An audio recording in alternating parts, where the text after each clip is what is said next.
¿Por qué tu crisis es tu mayor ventaja? Napoleón Hill. Relato y reflexiones.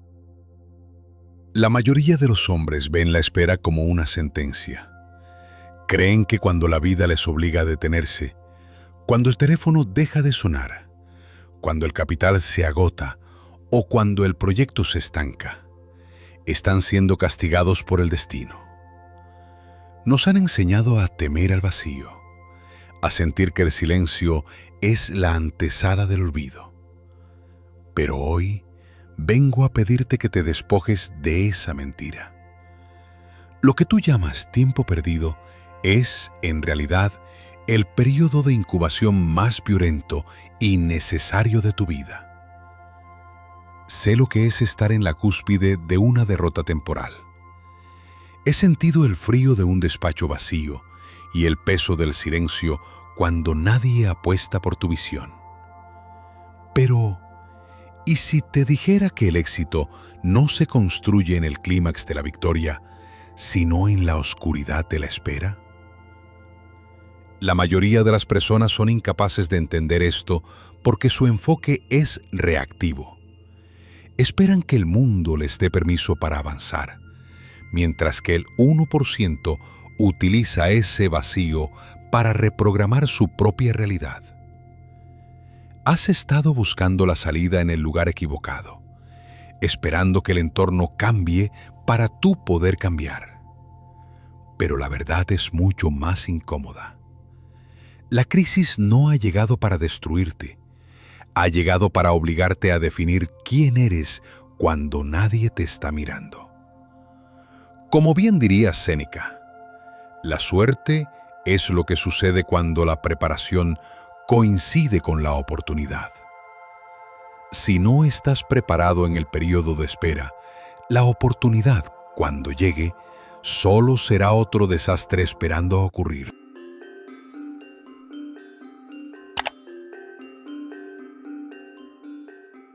La mayoría de los hombres viven en una autopista de la comodidad, un camino pavimentado por las expectativas ajenas, donde el miedo a la crítica actúa como el guardarraíl que les impide desviarse hacia su propio destino. Es un estado de entropía psíquica donde el individuo, por miedo a fallar, decide nunca intentar nada de magnitud. Se convencen a sí mismos de que el sacrificio es innecesario, que el status quo es una forma legítima de supervivencia. Sin embargo, esta seguridad es una ilusión. Es un alquiler que pagas cada día con tu tiempo, tu potencial y finalmente tu identidad, hasta que un día te miras al espejo y no reconoces a la persona que te devuelve la mirada. Steven Pressfield, en su magistral disección de la resistencia, describe esta fuerza como el enemigo interno más insidioso que existe. La resistencia no es un accidente, es una ley física de tu propia psique. Es esa voz que te susurra que mañana será un mejor día para empezar, que ya has hecho suficiente por hoy, o que tu idea no es lo suficientemente original. Pressfield sostiene que cuanto más importante es un proyecto para la evolución de tu alma, más resistencia encontrarás para ejecutarlo. El dilema moral es que, al ceder ante esta resistencia, no solo pierdes una oportunidad de negocio o un objetivo personal, estás fragmentando tu voluntad, convirtiéndote en un ejecutor de las visiones de otros. Cuando eliges la seguridad de la mediocridad, estás renunciando a la posibilidad de la transmutación de tu propio ser. James Clear lo explica desde la perspectiva de la identidad. Cada acción que tomas es un voto por el tipo de persona en la que te conviertes. Si eliges constantemente la comodidad, estás votando por una identidad de inercia y pasividad. La pregunta no es si estás sufriendo, porque la vida siempre te cobrará un precio. La pregunta es, ¿qué clase de dolor estás dispuesto a soportar? ¿El dolor de la disciplina, que pesa gramos, o el dolor del arrepentimiento, que pesa toneladas? La mediocridad parece indolora en el momento, pero es una hemorragia lenta de tu espíritu que te deja vacío al llegar a la madurez. La persistencia, como la define Napoleon Hill, no es simplemente la repetición obstinada de un acto, sino la manifestación de un deseo que ha sido codificado en el subconsciente mediante la autosugestión y la imaginación creativa. Hill nos recordaba que el punto de partida de todo logro es el deseo, pero que la distancia entre ese deseo y su manifestación está cubierta por un terreno escarpado llamado el período de espera. La gran mayoría se rinde aquí, en el limbo. No es porque les falte capacidad, sino porque les falta un plan definido para gestionar la ansiedad que surge cuando el entorno no responde inmediatamente a su esfuerzo. Si te encuentras en un momento de crisis, si sientes que tus esfuerzos están siendo ignorados por el mercado o por la vida misma, debes entender que te encuentras en el umbral del éxito. La crisis es el tamiz. Es la naturaleza probando tu resolución, viendo si tu deseo es lo suficientemente ardiente como para sostener la forma, o si era simplemente un capricho pasajero. La derrota temporal no es un fracaso. Es una señal de que estás operando en los límites de tu zona de confort y que, por lo tanto, estás a punto de expandir tu arquitectura cognitiva. El problema es que estás buscando resultados externos sin haber completado la transmutación interna necesaria para sostenerlos. ¿Realmente crees que tu resistencia es un problema de falta de tiempo? ¿O es un síntoma de que tu sexto sentido te advierte que si triunfas, ya no podrás ser el mismo que eres ahora? La mayor amenaza para tu éxito no es el entorno. Es la lealtad que aún mantienes hacia tu versión inferior. La pregunta que debes hacerte en la penumbra de tu soledad actual es esta. ¿Estás viviendo tu vida por un plan definido de tu propia autoría? ¿O eres simplemente el reflejo de las inseguridades y los miedos de aquellos que te rodean? Si no puedes responder a esto con una certeza quirúrgica, entonces aún no has salido de la autopista de la comodidad. Si mañana la sociedad dejara de validar tu rol actual, ¿qué parte de ti sobreviviría y qué parte se desmoronaría por completo?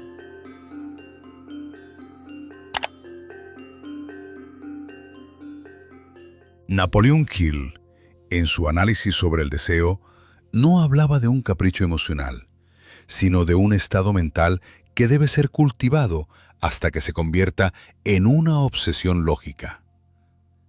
Lo que Hill identificó como el deseo ardiente es, en términos de neurociencia contemporánea, la activación deliberada del sistema de activación reticular, SAR. Este grupo de fibras nerviosas en el tronco encefálico actúa como el filtro definitivo de tu realidad. Cuando defines un plan definido, le estás entregando a tu SAR las coordenadas exactas de lo que es relevante para ti. Es por esto que, una vez que decides qué es lo que buscas, el mundo parece llenarse de oportunidades que antes estaban ocultas a plena vista.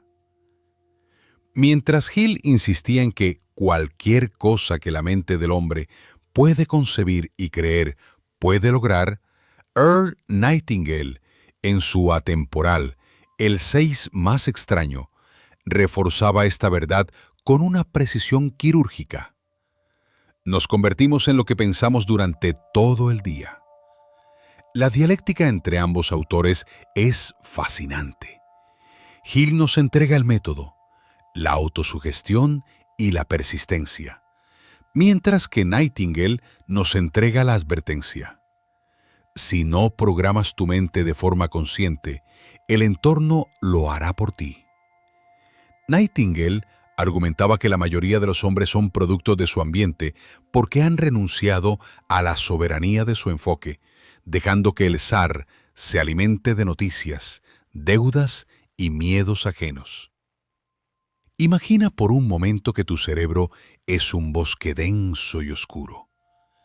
Cada pensamiento habitual que tienes es un sendero que has recorrido tantas veces que se ha convertido en una autopista. La neuroplasticidad es la capacidad de este bosque para redirigir sus caminos.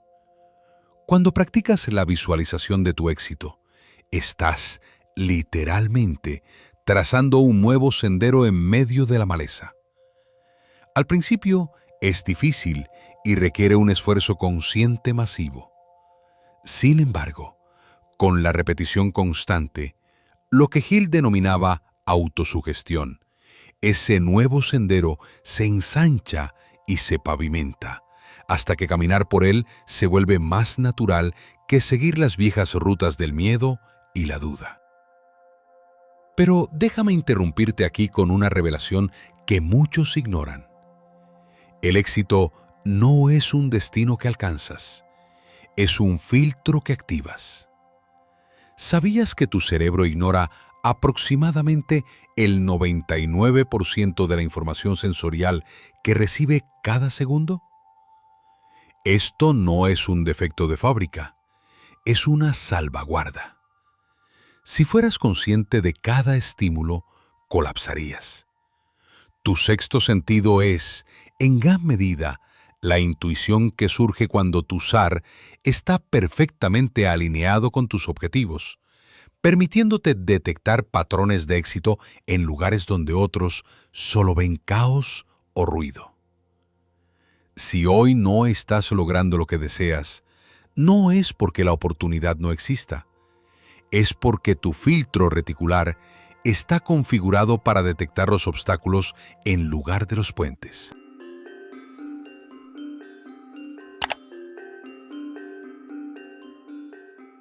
Esta revelación cambia radicalmente la forma en que debes ver tu crisis actual. Estás operando bajo un sesgo de confirmación negativo. Estás buscando evidencia de que el mercado está difícil, de que la economía es hostil y de que tus esfuerzos son inútiles. Y tu cerebro, siendo un sirviente increíblemente fiel, te proporcionará toda la evidencia necesaria para confirmar tu fracaso. Hill llamaría a esto dejar que la mente se debilite por la falta de una dirección clara. Si cambias tu pregunta interna de ¿por qué me pasa esto? A ¿qué oportunidad está intentando enseñarme esta situación? Obligas a tu sistema neuronal a buscar soluciones. No es un cambio semántico, es un cambio biológico de estado. Considera el ejemplo de Thomas Edison. Cuando su laboratorio en West Orange fue devorado por las llamas en 1914, incinerando años de trabajo y millones de dólares en equipo, Edison no se sentó a lamentar su derrota temporal.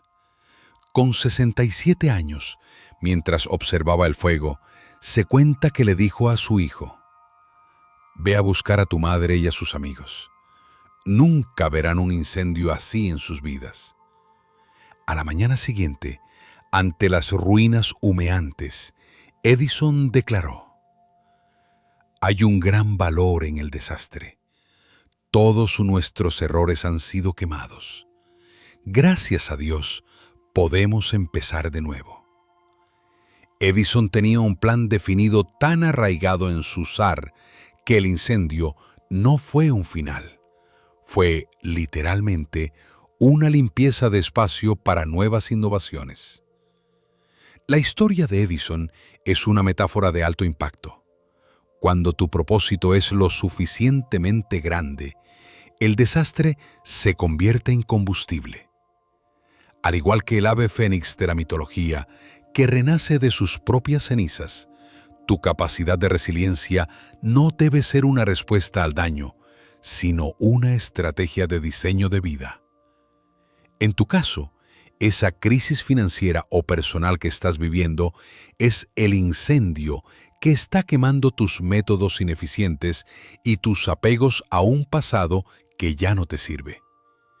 Si te quedas llorando sobre las ruinas, perderás el impulso necesario para reconstruir. Si, como Edison, aceptas que el desastre ha eliminado lo que ya no funcionaba, habrás ganado la claridad necesaria para ver el camino que siempre estuvo frente a ti, pero que tu inercia no te dejaba percibir. ¿Has considerado que quizás la crisis no es el obstáculo para tu plan, sino el fuego que purifica tu plan definido de todas las impurezas y distracciones que no eran realmente necesarias para tu trascendencia? Si tu respuesta es un silencio cómodo, ten cuidado. La comodidad es la forma más sofisticada de resistencia.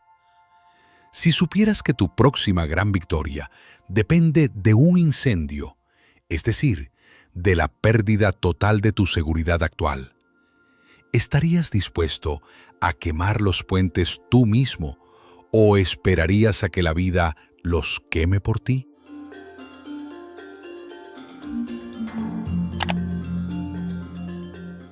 Un plano detalle en macro de una mano apretando un objeto frío, una llave antigua de hierro. La iluminación es extremadamente lateral, resaltando las venas de la mano y el temblor casi imperceptible de los dedos.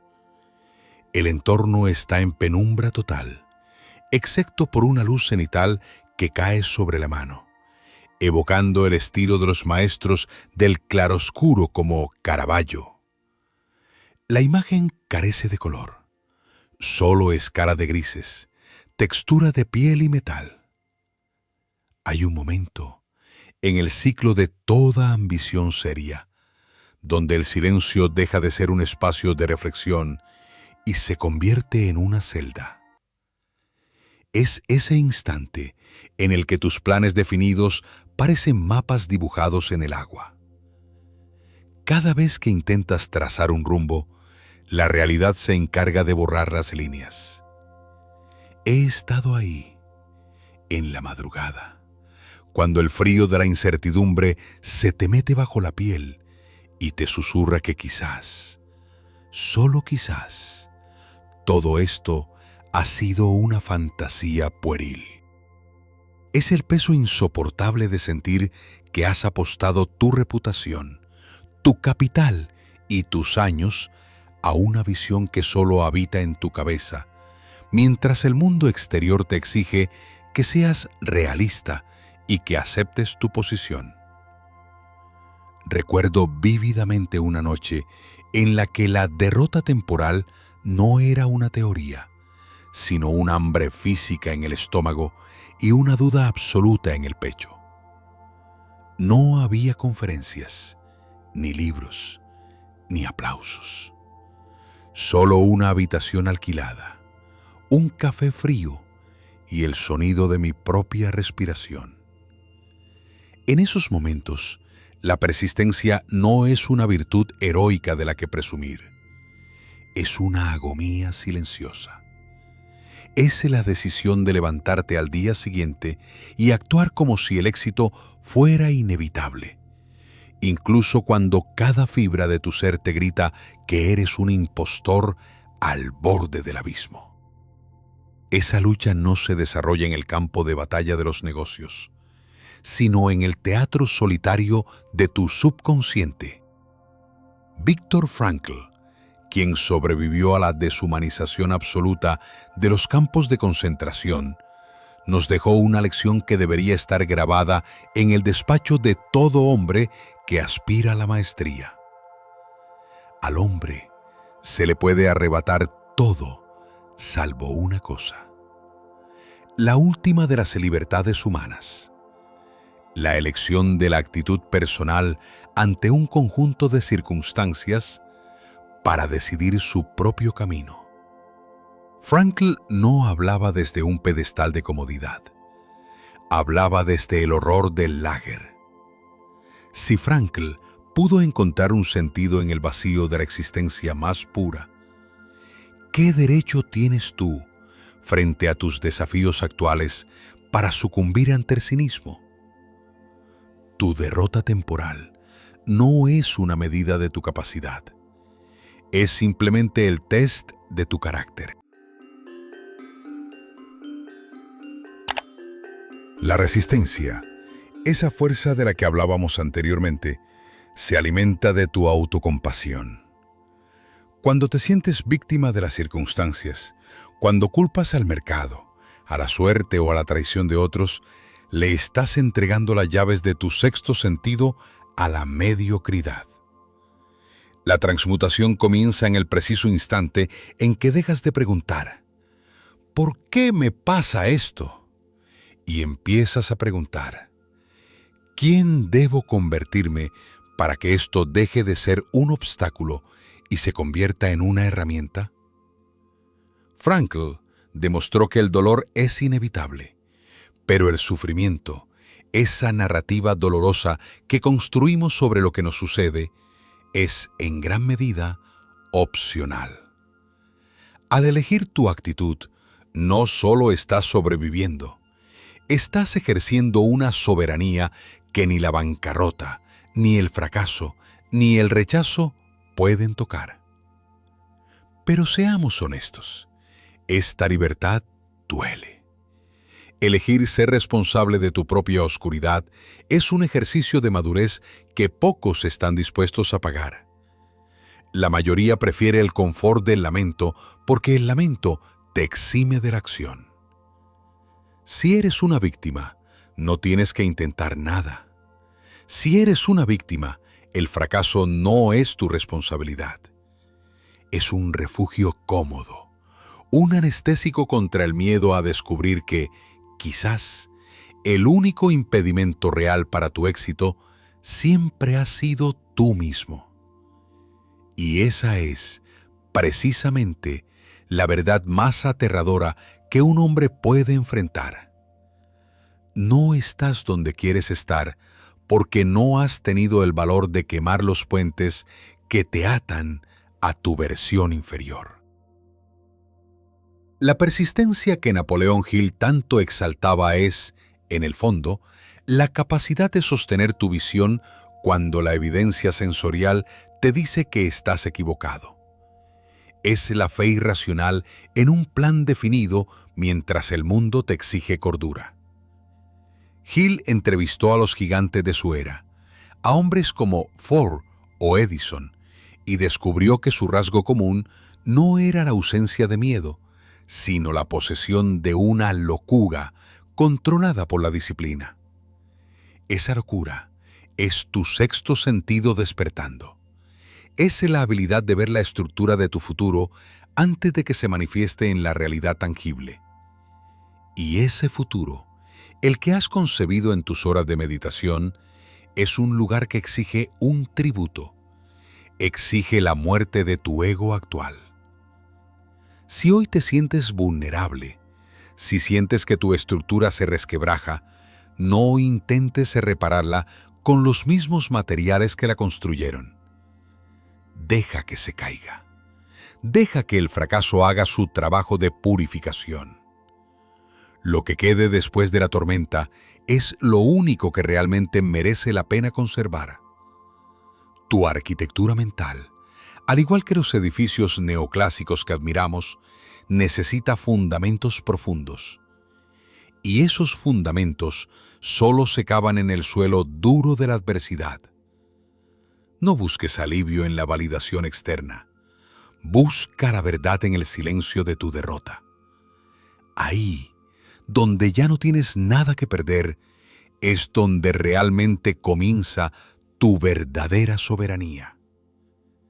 Si el dolor que estás sintiendo hoy fuera el precio necesario para comprar tu versión del futuro, ¿seguirías sintiéndolo como una carga o empezarías a tratarlo como una inversión?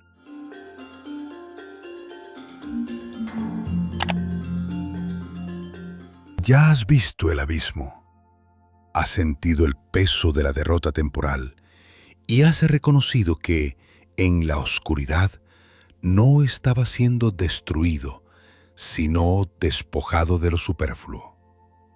Pero el conocimiento sin ejecución no es sabiduría. Es simplemente otra forma de entretenimiento. Napoleon Hill fue implacable al respecto.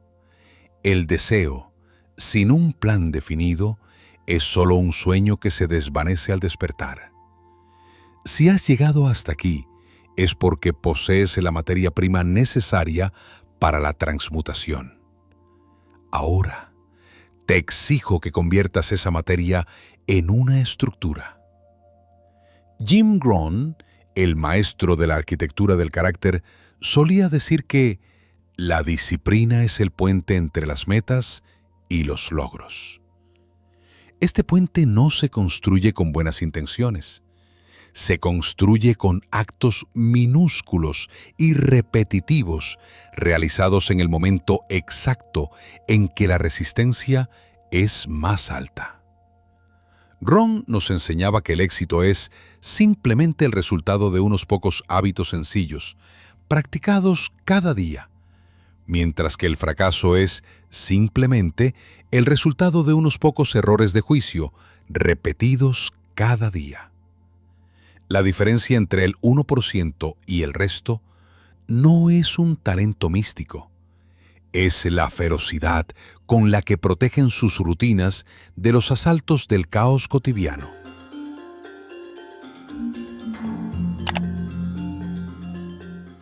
Tu plan definido para los próximos 30 días comienza con la configuración de tu SAR. No te pido que cambies tu vida entera hoy. Eso es una receta para el abandono. Te pido que definas, con una precisión quirúrgica, un solo objetivo que, al ser alcanzado, cambie la estructura de tu realidad. Al despertar, antes de que el ruido del mundo intente secuestrar tu sexto sentido, dedica 10 minutos a la autosugestión deliberada. No es magia, es neuroplasticidad. Estás obligando a tus neuronas a dispararse en la dirección de tu deseo, pavimentando la autopista neuronal que te permitirá ver oportunidades donde otros solo ven muros.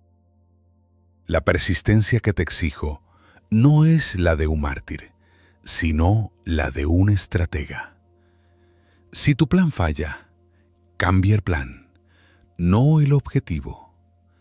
La mayoría de los hombres se rinden cuando su plan inicial encuentra la primera resistencia. El hombre de élite entiende que la realidad es dinámica y que sus métodos deben serlo también.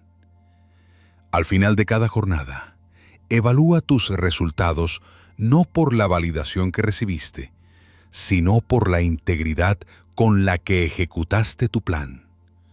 Pregúntate: ¿he votado hoy por la persona que pretendo ser? Cada acción es un voto. Asegúrate de que, al final del mes, la mayoría de tus votos hayan sido emitidos a favor de tu soberanía mental y no de tu comodidad. No me malinterpretes. El camino que tienes por delante no será menos difícil. Será, en todo caso, más exigente. Pero ahora, tienes la ventaja de saber que el desafío es la señal. Cada vez que sientas esa resistencia, esa duda que intenta paralizar tu progreso, sonríe. Es tu sistema de crecimiento avisándote de que estás en la zona de expansión. El periodo de espera no ha terminado. Ha cambiado de naturaleza. Ahora no esperas a que la vida ocurra. Ahora esperas a que tu acción se transforme en resultados tangibles porque has dejado de ser un espectador de tus circunstancias para convertirte en el arquitecto de tu propio destino. En el próximo encuentro, no hablaremos de teorías. Hablaremos de cómo construir una mente maestra, esa tercera fuerza invisible que te permita apalancarte no solo en tu propia voluntad, sino en la genialidad de quienes te rodean, utilizando las neuronas espejo para acelerar tu proceso de maestría a una velocidad que hoy te parecería imposible. No intentes escalar la montaña solo. El éxito solitario es un mito que mantiene a los hombres débiles y encerrados en sus propias limitaciones. Prepárate, porque lo que viene no es solo información. Es el protocolo final para dejar de intentar y empezar a dominar. Si fueras a escribir el guión de tu éxito mañana mismo, ¿qué escena eliminarías por cobardía y qué escena añadirías por pura ambición?